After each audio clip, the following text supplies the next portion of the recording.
ხვალ რომ იყოს საპარლამენტო არჩევნები, ვის მისცემდით ხმას? არავის. რატომ? ამჯერ არავის. არ წავიდოდი არჩევნებზე. რატომ? ამ ეტაპზე არ ვთვლი, რომ ვინმეს უნდა მივცე ხმა. ლეიბორისტებს. რატომ? იმიტომ ერთადერთი გონიერი ხალხი ეგონია საქართველოს რაღაცა კეთილის გაკეთება უნდა ერთადერთი ლეიბორისტები არიან ჩემი აზრით კომპეტენტური ადამიანები რომლებიც ღირსები არიან პარლამენტში იჯდნენ და გააკეთეს საქართველოს რაღაცა ღირსები.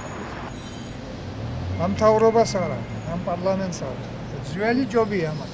ძველი რომ? ნაციონალები. ანუ ოქტომბერში მათ მისცემთ ხმა? აუცილებლად. არავის არ მიცემთ ხმა. ისე ოცნება გინ. ხვალ. რა ვიცი, აბა შენ არ გადამიწყვეტია. არ ვარ ისე ჩამოყალიბებული და არავის. არავის. ჯერ ვინ არის რო? ვინც ვინ არის? იქნებია? აი თუნდაც ყოველ ქართული. შემთხვევაში ახლა რა ვიცი, რა გითხრა ვიძია რა? ალბათ თავში ვიყავებდი, შეიძლება არავისაც არ მივსეხმა. არ ვიცი გენაცვალე, ჯერ მათ დღეს ჩემთვის ვფიქრობდი, ვის უნდა მივცე ხმა თქვა და ვერ გამსაზღვრე ჯერჯერობით. რატომ? არც ერთი არ მოგწონს. აუ ეხლა ალბათ ან ოცნებას მივცემდი ხმა, ან ალიანს. არ მაქვს ჯერ გადაწყვეტილი, დაველოდები საარჩევნო კამპანიას და ვნახავ. არა. თუ იქნებოდა სალომე ზურაბიშვილს მივცემდი ხმა, არავის. ჯერ არ ვიცი. არ გადავიწყვეტია, ჯერ პროგრამები უნდა მოვისმინო და მე. ჯერ არა მაგადაწყვეტილი.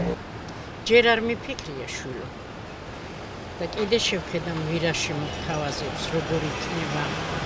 ისე ვფიქრობ რომ მივცე ობიექტივს. ირმა ინაშვილს. არავის. რატომ?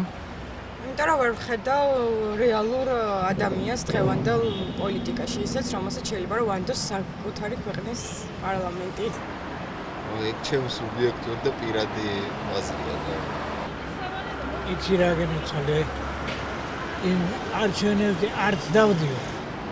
ყველამ თავის საქმე იცის, ყველამ თავის საქმეს მოუღებს. მე გავუტოვოთ რაღაც. არ ყავთ გამორჩეული? ვინ გამორჩა? არა, არც ერთი არ მოწონს. არ ვიცი საერთოდ არ გაახლა არ უყურებ. ისე ოცნებას. ოცნებას. რატომ? იმიტომ რომ მომწონს. არ ვიცი რა ვერ ხცევ. აუ მე არ მოგვიყვება ხმის სემის. აუც არ ვარ პოლიტიკაში და არც მაინტერესებს.